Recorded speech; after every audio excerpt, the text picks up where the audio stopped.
Captain Jack Morrison stood on the bridge of the UES Defiance, watching the stars through the main view screen. The ship had been traveling for 3 months now, heading toward the Kepler 442 system. It was supposed to be a simple mission. Survey the planets, look for resources, take some pictures, and go home. Nothing too exciting. Jack was a tall man with brown hair and tired eyes. He had been in space for most of his adult life, and he loved it, the quiet, the endless black, the feeling that humanity was finally reaching out to touch the universe. At 42 years old, he was one of Earth's most experienced deep space captains. "Captain, we're approaching the system now," said Lieutenant Lisa Park from her position at the navigation station. She was young, maybe 25, with short black hair and sharp eyes. This was her first deep space mission, but she had proven herself to be smart and reliable. "Good. Take us in slowly, Lisa. Let's get a good look at what we're dealing with here." Jack walked over to the science station where Dr. Elena Rodriguez was studying her instruments. Elena was a brilliant scientist who had volunteered for this mission because she wanted to be the first to study alien life if they ever found any. "The third planet looks promising, Captain," Elena said, pointing to her screen. "It's in the habitable zone, has water, and the atmosphere readings are interesting. We should definitely take a closer look," Jack nodded. "Chief Thompson, how are our systems?" Greg Thompson looked up from his engineering station. He was a big man with rough hands who could fix anything that broke on the ship. "Everything's running smooth, Captain. We're ready for whatever comes next." That was when everything changed. "Captain?" Lisa's voice was sharp with surprise. "I'm reading multiple contacts coming out of hyperspace. They're big, sir." Jack spun around to look at the main screen. What he saw made his blood run cold. 5 massive ships had appeared from nowhere, each one 3 times the size of the Defiance. They were dark and angular, with strange symbols glowing along their hulls. These were definitely not human ships. "Are we looking at first contact?" Jack asked quietly. "It appears so, sir," Elena whispered. Her scientific excitement was mixed with obvious fear. The largest of the alien ships moved closer to the Defiance. Then something impossible happened. A voice filled the bridge, speaking. Perfect English? "Human vessel, you will surrender immediately. You have violated sacred space and committed crimes against the Zephyrian Republic. Prepare to be boarded." Jack felt his heart pounding. This was it. Humanity's first contact with alien life, and they were already being accused of crimes. "Open a channel," he ordered. "Channel open, sir." Jack stepped forward, trying to keep his voice calm and diplomatic. "This is Captain Jack Morrison of the Earth vessel Defiance. We come in peace and mean no harm. We were not aware that this system was claimed by anyone. We're explorers, not invaders." There was a long pause. Then the alien voice returned, colder than before. "You are human. Your species is known to us. You are aggressive and dangerous. The Galactic Council has been watching your kind, and we have decided that you must be contained." "Galactic Council?" Jack looked at Elena, who shrugged. They had never heard of any galactic government. "You will surrender your ship and submit. To judgment, any resistance will be met with destruction." Jack's mind raced. They were outnumbered 5-1 by ships that were much larger than theirs. But something about the aliens' tone made him angry. They hadn't done anything wrong, and now they were being treated like criminals. "I need to speak with my crew," Jack said. "Give us a few minutes to consider your ... request. You have 2 of your Earth minutes. Then we will take your ship by force." The channel closed. Jack looked around at his crew. They were all staring at him, waiting for orders. These people had families back on Earth. They had trusted him to bring them home safely. Options? Jack asked. Greg spoke first. "We could run, jump to hyperspace, and get out of here." "They'd probably catch us," Lisa said. "Those ships look fast." Elena was studying her instruments. "Captain, I'm reading massive energy signatures from their weapons. If they wanted to destroy us, they could do it easily." Jack nodded slowly. He had 2 choices. Surrender and hope these aliens were reasonable, or fight back and probably die trying. Neither option was good. "Captain," Lisa said quietly, "look." At this, she had been monitoring the alien ship's communications. They're not just talking to each other. They're sending signals to somewhere else, lots of them. Jack realized what that meant. These aliens weren't just here by accident. They had been looking for humans, and now they were reporting back too. Something about finding them. Sir, Greg said, I don't think surrender is going to end well for us or for Earth. Jack knew Greg was right. If these aliens saw humans as dangerous, turning over Earth's location might doom his entire species. But fighting seemed hopeless. The alien voice returned. Your time is up, humans. Surrender now or be destroyed. Jack looked at his crew one more time. Lisa was gripping her control panel, ready to follow whatever order he gave. Elena was pale but determined. Greg was checking his weapon systems.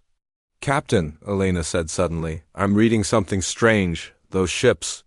They're not just powering up communications, they're charging weapons. Jack's blood turned to ice. They weren't planning to capture the Defiance. They were planning to destroy it. All crew battle stations. Jack shouted, Lisa, get us some distance. Greg, bring weapons online. Elena, keep scanning those ships for weaknesses. Captain, we can't fight 5 ships that size, Lisa protested. We don't have a choice, Jack replied. They're about to fire on us anyway. The first alien ship fired a bright blue beam that barely missed the Defiance.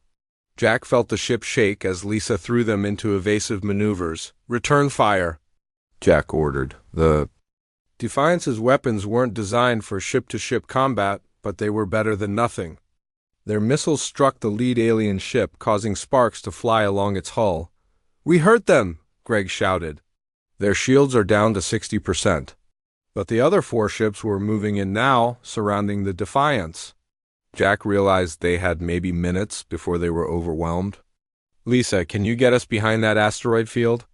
I can try, sir. The next few minutes were chaos. The Defiance twisted and turned through space, dodging energy beams and returning fire when possible. The asteroid field provided some cover. But the alien ships were relentless, then luck struck. One of the alien ships followed them too closely into the asteroids. Greg managed to hit it with a full missile spread just as it collided with a large rock. The ship exploded in a brilliant flash. One down! Greg yelled. The remaining alien ships pulled back, apparently surprised that the humans had managed to destroy one of their vessels. In that moment of confusion, Jack saw his chance. Full power to engines. Get us out of here. The Defiance shot away from the battle, jumping to hyperspace just as the alien ships resumed firing. They had escaped, but Jack knew this was just the beginning. As they traveled back toward Earth, Elena made a discovery that chilled everyone on the bridge. The alien ships had been broadcasting constantly during the fight, sending detailed information about human technology and Earth's location to someone far away. Captain, Elena said quietly, I think we just started a war. Jack stared out at the stars, knowing that everything had changed. In trying to defend his ship and crew, he had made humanity's first contact with alien life a violent one. And now, somewhere in the galaxy, powerful beings were learning about Earth and deciding what to do about it.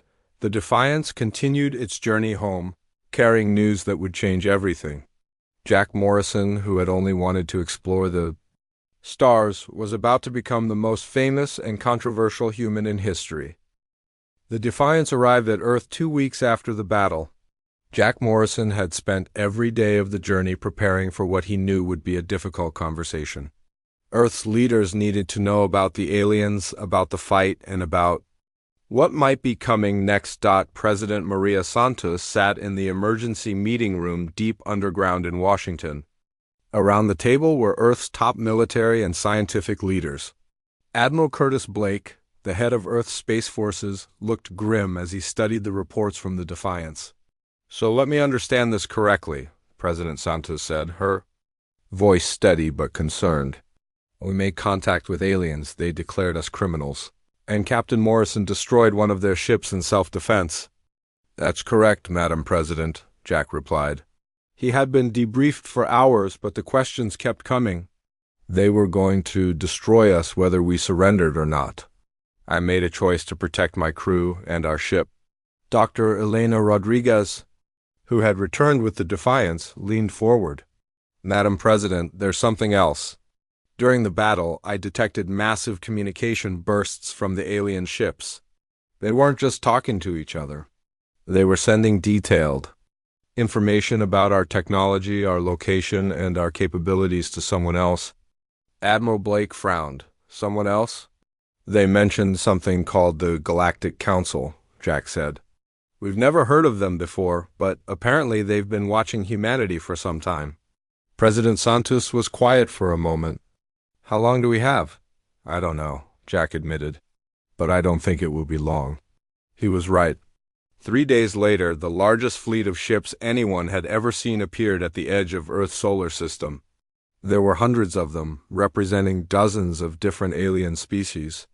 They moved in perfect formation, surrounding Earth like a metal cage. The message came through on every communication channel on Earth at the same time.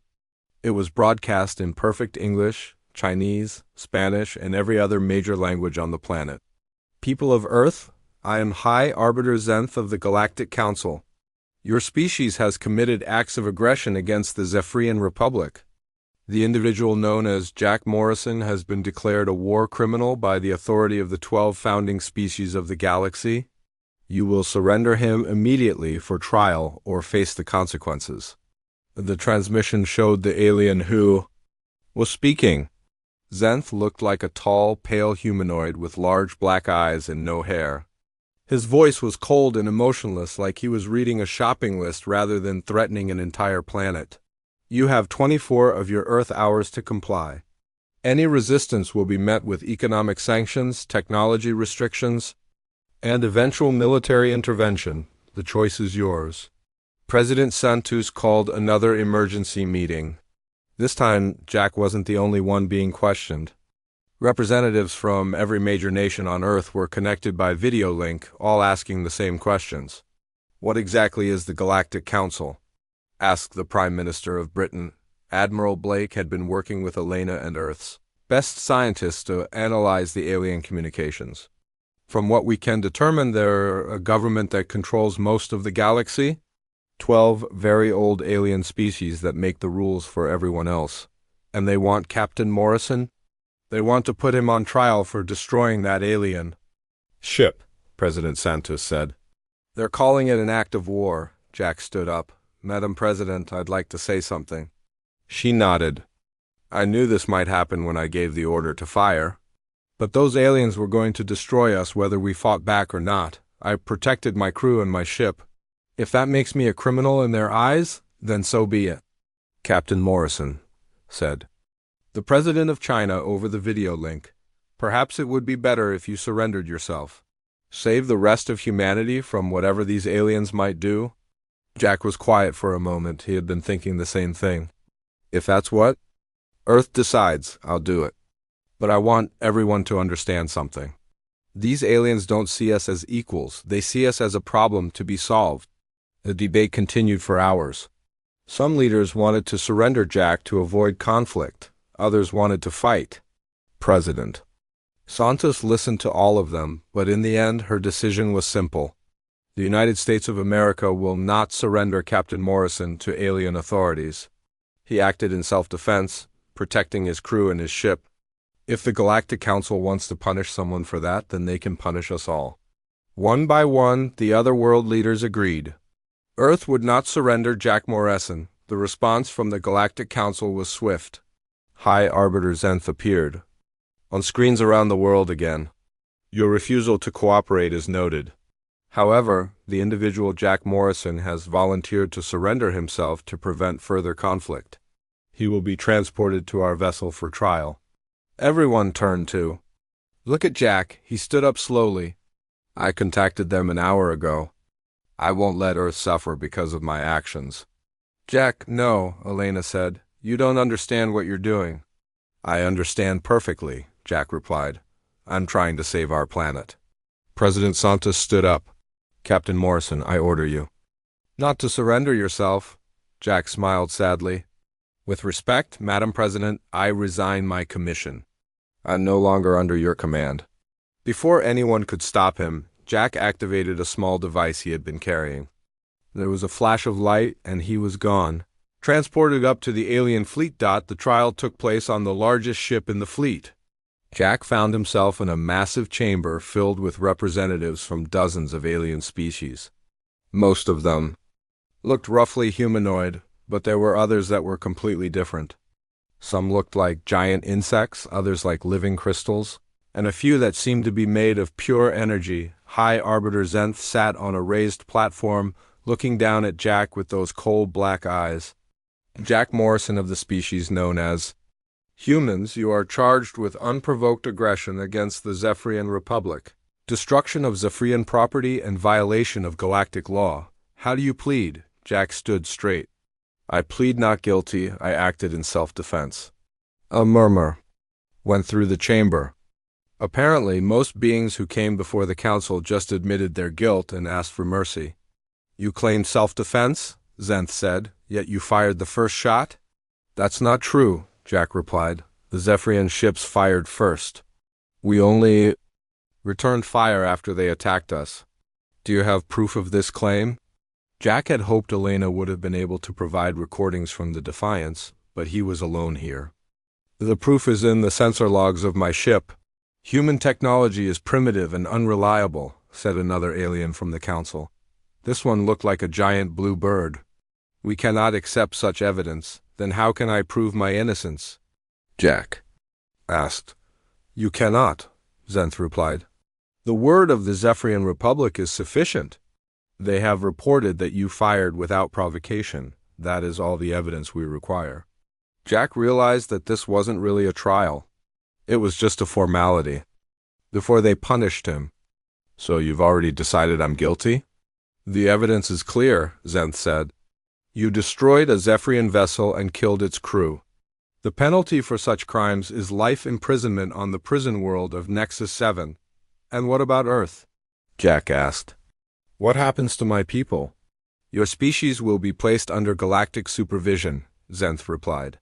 You will be restricted to your own solar system until you learn to behave properly. Your technology will be monitored and controlled. Your expansion into space will be limited. Jack felt anger rising in his chest. You're punishing my entire species because I defended myself? We are protecting the galaxy from a dangerous and unpredictable species, Zenth said. Humans have shown themselves to be violent and aggressive. These restrictions are necessary for galactic peace. What if I refuse to accept this judgment? Then your planet will face military intervention, Zenth replied calmly. Your cities will be destroyed, your population reduced, and your species will be placed under direct council control. The choice is yours. Jack realized he had no choice at all. If he refused, Earth would be attacked. If he accepted, his people would become prisoners in their own solar system. I accept the judgment, Jack said quietly. Excellent. You will be transported to Nexus 7 immediately. As Jack was led away by alien guards, he heard Zenth making another announcement. The species known as humans will now be subject to galactic law. Any further violations will result in severe punishment. Jack was taken to a smaller ship for transport to the prison world. As Earth grew smaller behind him, he wondered if he had made the right choice. He had saved his crew and his ship, but now his entire species would pay the price. On Earth, people watched their hero being taken away. President Santos addressed the world that evening. Captain Jack Morrison sacrificed his freedom to protect our planet. The Galactic Council has declared him a criminal, but Earth declares him a hero. We will not forget what he did for us, and we will not abandon him. But even as she spoke, the alien ships were taking positions around Earth, beginning their watch over humanity. The age of human expansion into space was over before it had really begun, or so the Galactic Council thought. The prison world of Nexus 7 was nothing like Jack Morrison had expected. When the transport ship landed, he thought he would see a dark, terrible place with high walls and guard towers. Instead, he found himself looking at what seemed like a normal city built into the side of a mountain. The alien guards who escorted him were tall, gray beings with 4 arms each. They didn't speak to him as they led him through the streets. Jack saw other prisoners walking around freely, talking to each other, even laughing. It was strange and confusing. "Welcome to Nexus 7, human," said a deep voice behind him. Jack turned to see a massive creature that looked like a cross between a lizard and a bear. It stood on two legs and had intelligent yellow eyes. "I am Vrex, formerly of the Corvani military. I have been waiting to meet you," Jack was surprised. "You know who I am?"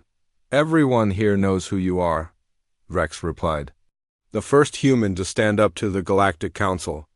Word travels fast, even to prison worlds." The guards left Jack with Vrex, who began showing him around. "This is not like the prisons on your world," Vrex explained. "The Council does not keep us in small cells. Instead, they put us on a world where we cannot leave. The entire planet is our prison." Jack looked around at the other prisoners. He saw dozens of different alien species all walking around freely. "What did you do to end up here?" Vrex's expression grew dark. "I questioned my species' alliance with the Council. I said that the Corvani were warriors, not servants. For speaking such words, I was declared a traitor and sent here." They walked through the city, and Vrex introduced Jack to other prisoners. There was Sierra, a being that looked like a walking tree with bright blue leaves. She had been a scientist who discovered that the Council was hiding important medical discoveries from younger species. "They want to keep us dependent on them," Sierra explained in a voice like wind through branches. "When I tried to share my research, they called me a criminal." Jack met Dex, a small alien with silver skin who had been a journalist. He had written articles questioning why the Council made all the important decisions for the galaxy. There was Kara, a being made of what looked like living crystal, who had been a teacher. She had been imprisoned for telling her students that all species should be treated equally. "How many of you are there?" Jack asked. "Thousands," Vrex replied, "from hundreds of different worlds. Anyone who questions the Council's authority ends up here eventually." That night, Jack was given a small apartment in the city. It was simple but comfortable. As he sat on his bed, he realized that Nexus 7 wasn't just a prison. It was a place where the Council sent anyone who might inspire others to think differently. The next morning, Vrex took Jack to a secret meeting. Deep underground, in caves that the guards didn't monitor, dozens of prisoners gathered. They came from all over the galaxy, but they all had one thing in common. They wanted to be free. "The Council thinks that by putting us here they have silenced us," Vrex said to the group. "But they are wrong. We are not silent, we are planning." An old alien who looked like a giant spider spoke up. "Planning what?" "We are trapped on this world. Even if we could escape, where would we go?" "The Council controls everything. That was true before," Vrex replied. "But now we have something new. We have hope," he pointed to Jack. "This human did something that no one has done in 1,000 years. He fought back against the Council and won. His people refused to surrender him. They declared him a hero. And yet here he is, in prison like the rest of us," the spider-like alien said. Jack stood up.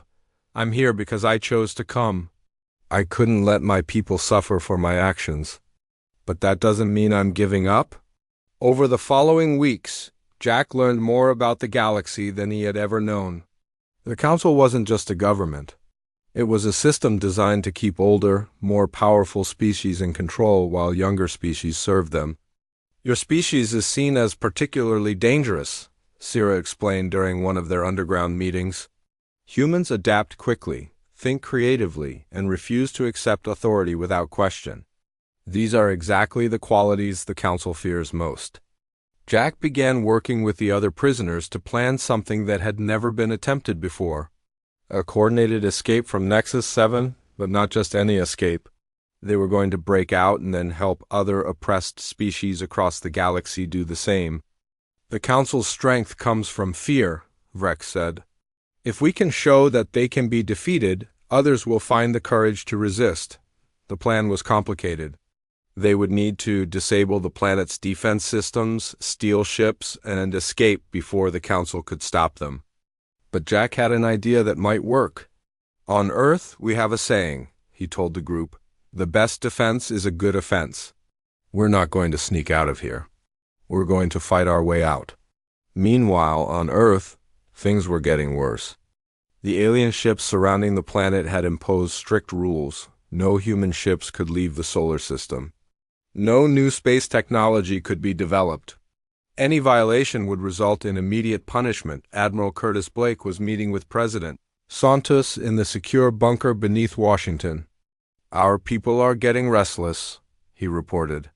"They want to do something to help Captain Morrison. What do you suggest?" President Santos asked. "I have a team working on a rescue mission," Blake replied. "Lieutenant Amy Carter has been studying the alien communication systems. She thinks she might be able to find out where they're keeping Jack." Amy Carter was a young officer who specialized in electronic warfare. She had been working day and night to crack the alien codes. "I've been monitoring their transmissions," she explained to the president. "The good news is that Jack is alive and being held on a prison world called Nexus 7. And the bad news? The bad news is that Nexus 7 is heavily guarded and located deep in Council space. Getting there without being detected would be almost impossible." President Santos thought for a moment. "What if we didn't worry about being detected? What if we made it clear that we're coming?" Blake frowned. "That would be a declaration of war, Madam President." "Maybe that's exactly what we need," Santos replied. The Council thinks they can push us around because we're young and weak. Maybe it's time to show them that humans don't stay down when they're pushed." The rescue mission began 3 weeks later. Amy Carter had managed to not only locate Nexus 7, but also to hack into the prison's communication systems. She had been sending coded messages to Jack, letting him know that help was coming. Jack received the messages during one of the underground meetings. "My people are coming," he announced. "They're going to try to rescue me." "That's wonderful," Sarah said. "But what about the rest of us? Are we to remain here while you escape?" Jack looked around at the faces of his fellow prisoners. These beings had become his friends, his allies in the fight against the Council. He couldn't abandon them. "No," he said firmly. "We all escape together, or none of us escape at all." Rex smiled, showing sharp teeth. "I was hoping you would say that." The final preparations began.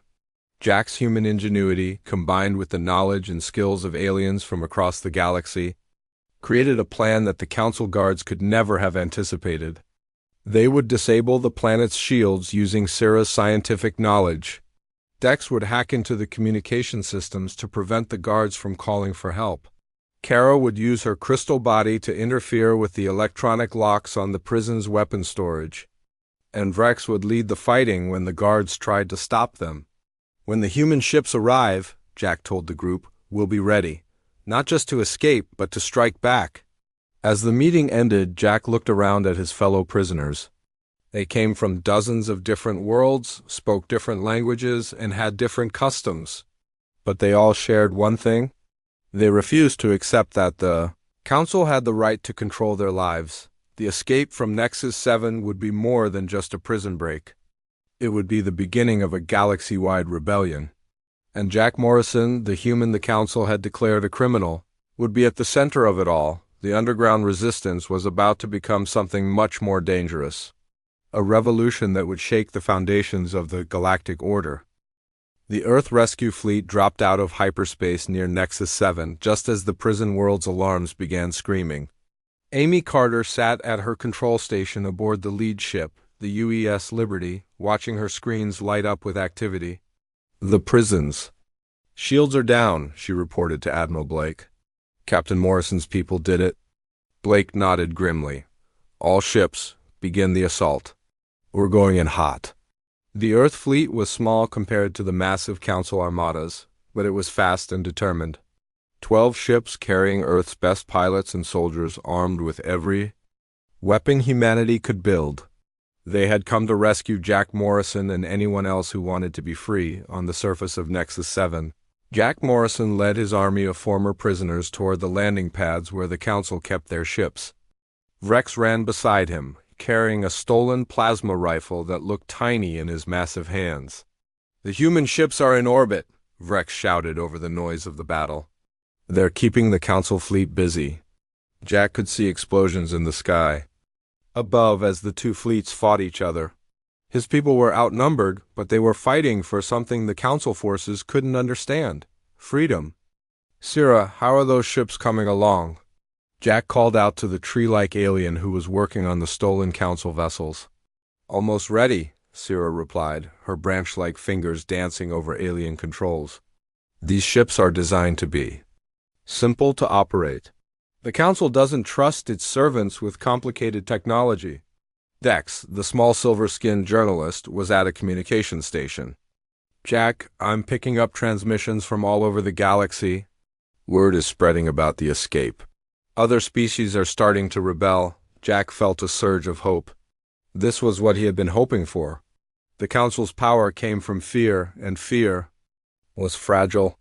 Once people realized they could fight back, the Council would be in trouble. The prison guards were trying to organize a defense, but they were confused and panicked.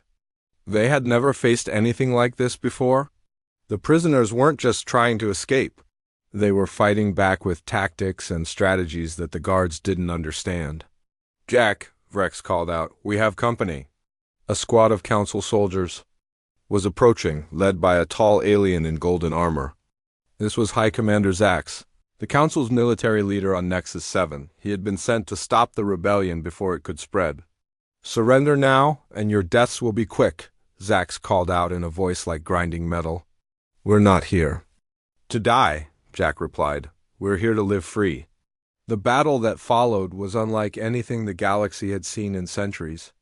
The prisoners fought with the desperation of beings who had nothing left to lose. They used guerrilla tactics, hit-and-run attacks, and coordinated strategies that Jack had learned from his military training on Earth. The Council soldiers, on the other hand, were used to fighting against organized armies using traditional tactics. They didn't know how to deal with an enemy that refused to follow the rules of war. Jack and his team managed to reach the ship bay, but more Council reinforcements were arriving. The situation was getting desperate. "Amy, we need that pickup now." Jack spoke into his communicator. "Working on it," Amy's voice crackled back. "The Council fleet is bigger than we expected. We're taking heavy fire up here." In space above Nexus 7, the Earth fleet was fighting for its life. The Council had sent a massive force to stop the rescue, led by the battleship Dominion. Admiral Blake watched as his ships weaved between the larger alien vessels, using their speed and maneuverability to avoid the heavy weapons. "All ships, focus fire on the Dominion's engines," Blake ordered. "We need to cripple their flagship." Lieutenant Lisa Park, who had volunteered for the rescue mission, was piloting one of the attack ships. She remembered Jack Morrison as the captain who had saved her life during first contact. Now it was her turn to save him. "I'm going in," she announced, diving her ship toward the massive alien battleship. "Lisa, don't," Blake called out. That's suicide." "No, sir," Lisa replied. "That's what humans do." She flew her ship directly at the Dominion's bridge, firing everything she had. The alien ship's shields flared and sparked, but they held. Lisa's ship was destroyed in a ball of fire, but her sacrifice had weakened the enemy's defenses. Other Earth pilots followed her example. They flew their ships like missiles, striking at the Council fleet with a fury that surprised the alien commanders. The Council was used to fighting species that valued their ships and their lives above victory. Humans seemed to value victory above everything else. On the surface, Jack heard the news about Lisa's sacrifice over the radio. He felt anger and sadness mixing together in his chest. Another good person had died because of his actions. "We're not going to let her death be for nothing," he told his team. "Everyone on the ships now." The stolen Council vessels lifted off from Nexus 7 carrying hundreds of former prisoners. They were not just escaping. They were joining the fight against the Council's fleet. "This is Jack Morrison to all ships," he broadcast on all frequencies. "Today we show the galaxy that freedom is worth fighting for." The battle in space became a three-way fight. The Earth fleet, the escaped prisoners, and the Council forces all clashed in the space around Nexus 7. It was chaos, but it was chaos that favored the rebels. The Council forces were trained to fight in organized formations against other organized armies. They didn't know how to deal with the wild, Unpredictable attacks of the humans and their allies. Jack's ship, piloted by Sierra, dove through the council formation like a comet. Behind him, Vrex operated the weapons with deadly precision. The big alien warrior had found his calling in this battle. "Jack, I'm reading something strange," Sierra called out. "The council ships are receiving new orders. They're withdrawing." Jack couldn't believe it. "They're running?" "It appears so," Vrex said, grinning. "The council fleet is retreating to hyperspace." But the victory was short-lived. As the last council ship disappeared, Amy Carter's voice came over the radio with urgent news. "Jack, we're receiving transmissions from Earth. The council is sending a massive invasion fleet toward our solar system. They're planning to destroy Earth as punishment for the rescue." Jack felt his heart sink. He had escaped from prison, but now his home planet was in danger. The council was done playing games. They were going to make an example of humanity. "How long do we have?" Jack asked. "Maybe 2 weeks," Amy replied. "The council fleet is huge. Hundreds of ships from all over the galaxy." Jack looked around at his fellow escapees. They came from dozens of different worlds, representing species that had been oppressed by the council for centuries. They had just won their first real victory against their oppressors. "We can't go home," Dex said quietly. "If we return to Earth, we'll just be leading the council there faster." "No," Jack said firmly. "We're not running anymore. We're going to Earth, and we're going to fight." "Jack, be reasonable," Sierra said. "The council fleet will be massive. Even with our ships, we can't hope to defeat them." Jack smiled grimly. "We're not going to defeat them alone. We're going to do something the council never expected. We're going to unite the galaxy against them." Over the next week, as the combined human and prisoner fleet traveled toward Earth, Jack sent messages to every species in the galaxy. He told them about the battle at Nexus 7, about the prison world full of political prisoners, about the council's plan to destroy Earth. The response was immediate and overwhelming. On dozens of worlds, species that had been silent for centuries began to speak out. Rebellion started on planets throughout council space. The galaxy was waking up. By the time the fleet reached Earth, they were no longer alone. Ships from 100 different worlds had joined them. The council had created the very thing they feared most by trying to destroy humanity.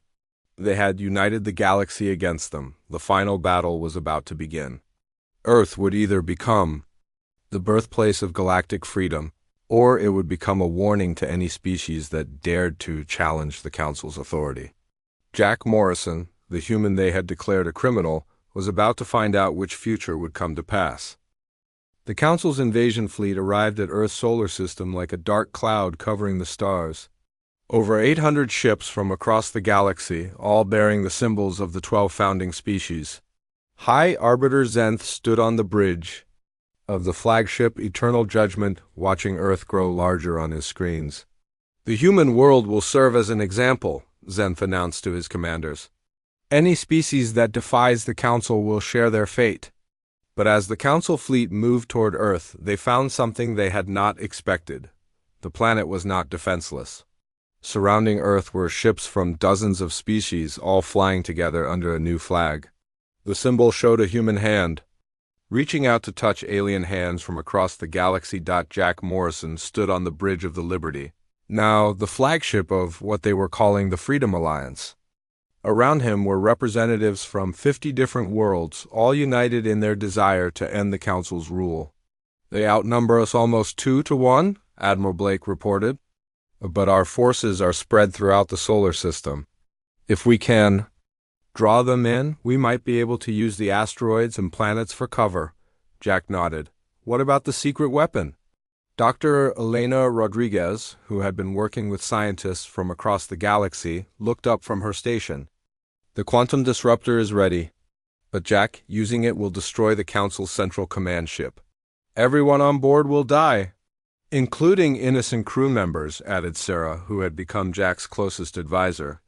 Jack felt the weight of the decision. The quantum disruptor was a weapon developed by combining human technology with knowledge from the former prisoners. It could penetrate any shield and destroy any ship, but it was also a weapon of mass destruction. There has to be another way, Jack said. The battle began when the Council fleet opened fire on the outer defense positions. Earth's orbital platforms, commanded by Colonel Ryan Bell, returned fire with everything they had. The space around Earth lit up with energy beams and explosions. Captain Sarah Mitchell led the Earth Defense Corps in their attack on the Council's left flank.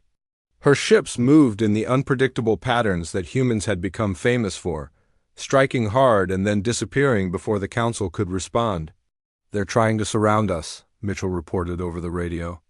"The Council ships are moving to cut off our escape routes." "Good," Jack replied. "Let them think we're trapped." The battle raged for hours. Ships from both sides were destroyed, and space was filled with debris. The Council forces were winning through sheer numbers, slowly pushing the Alliance ships back toward Earth. Then something unexpected happened. The Council's formation began to break apart.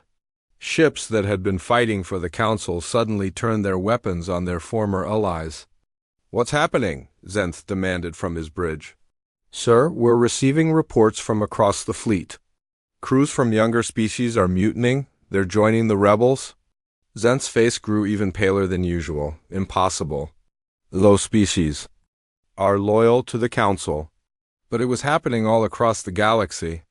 The battle at Earth had become a symbol that inspired oppressed species everywhere. Crew members who had been forced to serve the Council were finally finding the courage to fight back. On the bridge of the Liberty, Jack was receiving similar reports. "Jack, this is incredible," Dex called out from his communication station. "Rebellions are starting on the Council homeworlds. The younger species are rising up everywhere." Jack felt hope growing in his chest, but he knew the battle wasn't over yet. Zenth still commanded the core Council fleet, made up of ships crewed entirely by the founding species. These aliens would never surrender. "All Alliance ships, focus on the enemy flagship," Jack ordered. "We end this by taking out their command." The final phase of the battle was the most intense. Every ship in the Alliance fleet converged on the Eternal Judgment, while the remaining Council forces tried to protect their leader. The space around the massive flagship became a swirling storm of laser fire and missile explosions. Vrex, who was serving as the Liberty's gunner, managed to break through the flagship's outer defenses. "Their shields are down to 30%. He reported. Jack opened a communication channel to the enemy flagship. "Hi, Arbiter Zenth. This is Jack Morrison. Surrender now, and no more lives need to be lost." Zenth's face appeared on the screen, twisted with rage. "You are a primitive savage from a worthless world. The Council has ruled this galaxy for 10,000 years. We will not be defeated by you." "The Council's time is over," Jack replied. "The galaxy wants to be free." "Then the galaxy will burn," Zenth snarled. He cut the communication and began charging his ship's most powerful weapon. Jack realized that Zenth was planning to destroy Earth even if it meant losing the battle. The weapon charging on the flagship was powerful enough to crack a planet in half. "Elena, how long until the quantum disruptor is ready?" Jack asked urgently. 2 minutes, she replied. "But Jack, there are thousands of people on that ship. Many of them are just following orders." Jack looked around at his bridge crew. These beings had become his family during their fight for freedom. He couldn't let Earth be destroyed, but he also couldn't become the kind of monster that the Council was. "Open a channel to the entire Council fleet," Jack ordered. His face appeared on screens throughout the enemy armada. "This is Jack Morrison speaking to all Council forces. Your leaders are about to commit genocide against Earth. You have 30 seconds to evacuate the flagship before we destroy it. Anyone who wants to live should leave now." There was chaos on the Council ships as crew members tried to decide what to do. Many of the younger species immediately began abandoning the flagship. Even some of the founding species decided they didn't want to die for Zenth's pride. Escape pods began streaming away from the Eternal Judgment as Jack counted down the seconds. When the 30 seconds were up, hundreds of beings had escaped, but Zenth and his core supporters remained on the bridge. "Fire the quantum disruptor," Jack ordered quietly. the weapon struck the Council flagship like a bolt of lightning. The massive ship simply disappeared, taking High Arbiter Zenth and the last of the old guard with it. The remaining Council ships immediately surrendered. Without their leaders, the will to fight was gone. In the weeks that followed, Jack found himself in a position he had never wanted. A galaxy was looking to him for leadership, but he was just a ship captain who had made a split-second decision to defend his crew. The solution came from an unexpected source. Commander Kate Phillips, who had been leading Earth's diplomatic efforts, suggested creating a new kind of government. Instead of one species ruling over others, they would create a federation where all species had equal voices. "We'll call it the Galactic Federation," Phillips explained to the Assembly of Species Representatives. "Every world gets a vote, every species gets respect, no one rules over anyone else." Professor Alex Turner, working with scientists from across the galaxy, began developing new technologies that would be shared freely among all species. "The Council kept knowledge locked away to maintain power," he said. "We're going to do the opposite. We're going to share everything." The transformation wasn't easy. Some species wanted revenge against their former oppressors. Others didn't trust the new system. But slowly, with Jack's help, the galaxy began to heal. Jack was offered the position of Federation President, but he turned it down. "I'm a ship captain," he said. "That's all I ever wanted to be." Instead, he accepted the rank of Federation Admiral, responsible for protecting the new government and exploring unknown regions of space. It was a job that let him do what he loved while serving the cause of freedom. The formal ceremony took place on Earth with representatives from over 1,000 worlds in attendance. As Jack stood before the assembled delegates, he thought about how far they had all come. "A year ago, I was called a criminal for defending my ship and crew," he said. "Today, we're all here because we believe that freedom is worth fighting for. The Council tried to rule through fear and oppression. We choose to lead through cooperation and respect." He looked out at the crowd of humans and aliens, all working together to build something better than what had come before. "They called me a criminal for refusing to bow. We called that freedom. And sometimes that's all it takes to change the universe." As applause filled the great hall, Jack Morrison smiled. The boy from Earth who had just wanted to explore the stars had ended up freeing an entire galaxy. But more importantly, he had learned that the best way to explore the universe was to do it with friends from every corner of it. The age of the Galactic Council was over. The age of the Galactic Federation had begun. And at its heart was the simple human idea that all beings deserve to be free.